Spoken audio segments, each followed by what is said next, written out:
I'd like to share a bit of an insight into a book which is so important to me. It's actually created a life mission in terms of a driving purpose outside of everything I do as a coach. And it's this book. Some of you might have already seen this, but it's called 5 and 20s. Buddy, buddy, check yourself, check your buddies. And it's a practical guide to mental health resilience for service folk, for veterans, and for their loved ones. The book itself came about after a tragic event. And going back a couple of years now, I lost a friend of mine to suicide. And I had a pretty blunt phone call from a good friend of mine, former sergeant major. So you can imagine that they don't really fluff around with words. And he literally picked the phone up and told me that my friend was died or had killed himself the night before. And that, as you can imagine, was pretty tough. Anyway, we went to his funeral. I can remember sitting there in the funeral, and it was so well attended. I mean, a proper larger-than-life type of individual that we're talking about. And during that, I just thought to myself, I've got to do something. I've been a coach for now 23 years. I understand a little bit about psychology. I'm not a psychologist, but I know why we do things that we do. I know why we do the stupid shit that we do. And, you know, as a coach, I watch people and that. And so I've learned a lot. And it just struck me that there's so much I had to share. And so the book was conceived. And the reason it's called 5 and 20s is 5 and 20s is a military SOP, standard operating procedure. And a lot of veterans listening to this, maybe even some of the service folk today, although I think, you know, methodologies and SOPs might have moved on. The premise of this will remain. When you were on operations in Afghanistan, Iraq, Bosnia, it doesn't matter where you were, if at any point, whether in a vehicle or on foot, you stopped, you did your 5 and 20s. So the 5 is a 5-meter check. And you checked 5 meters around where you were going to take up what we call a fire position. You make sure there were no nasties there and that 5 meters was clear.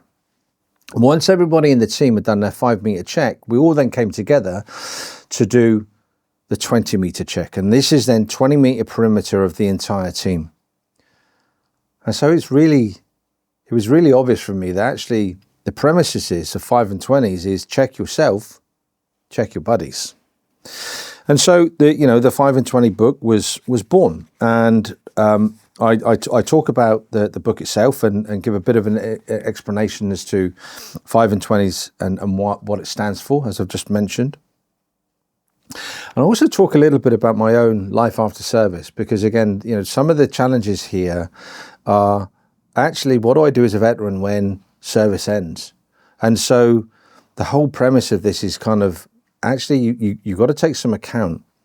Now, let me be really clear here. I understand that there are people out there who have strong mental health and in some cases mental illnesses. And I don't profess that this book is a solution, far from it. Indeed, at the back of the book, there's a resource and a directory as to who you should reach out to and talk to. And there are lots and lots of different organizations.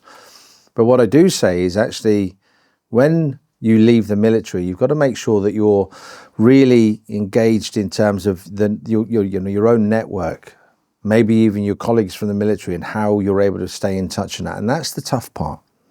But most importantly is actually when you look in the mirror is what's the narrative that you're having. And so I talk about the immediate area, the 5-meter check in the book, and what self-checking practices that you can have yourself. I talk about the immediate action, about recognizing when something might actually result in you, feeling perturbed, angry, frustrated, worried, anxious, and the ability to break that thought pattern and recognize why and how and what you can do to get beyond that. I talk about maintaining your mental armor. And this is something for me, which I think is a real driving force, is changing the narrative around just the phrase mental health. When we were in the military, we talked about physical health all the time, nutrition and what you did, exercise and training. But we never talked about mental health. And in my mind, mental health and physical health should be exactly the same narrative. It should be the same conversation. There are exercises you can do to improve your mental health. That isn't illness, far from it. It's growing, it's being healthy in the same context as your physical health. I then go on in chapter 2 to have a talk about actually, some of the tools that you can actually use yourself to actually build and gain a greater resilience on your 5 meter check. Chapter 3 starts talking about your 20 meter check. And a 20 meter check is where you're looking out for your buddies.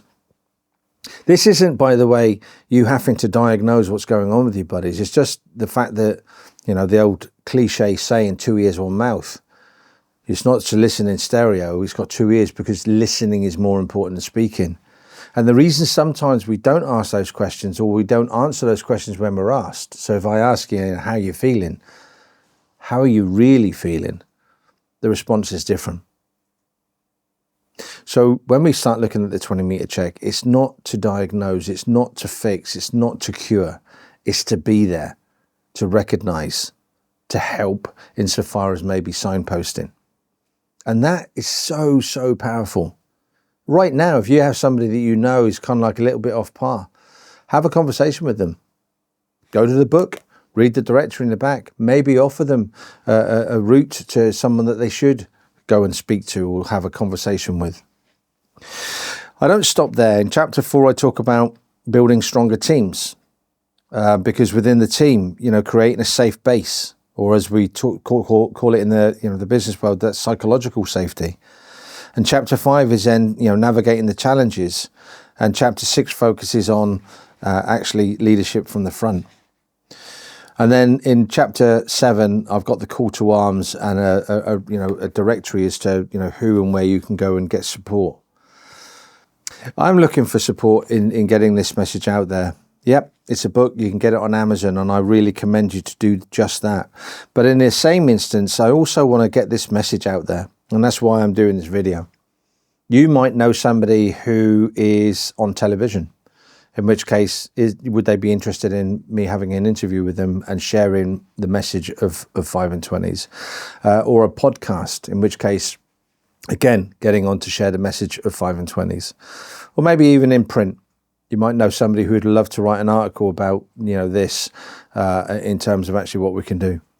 I don't profess to have all the answers. I don't profess at all to be a solution, but I do want to educate.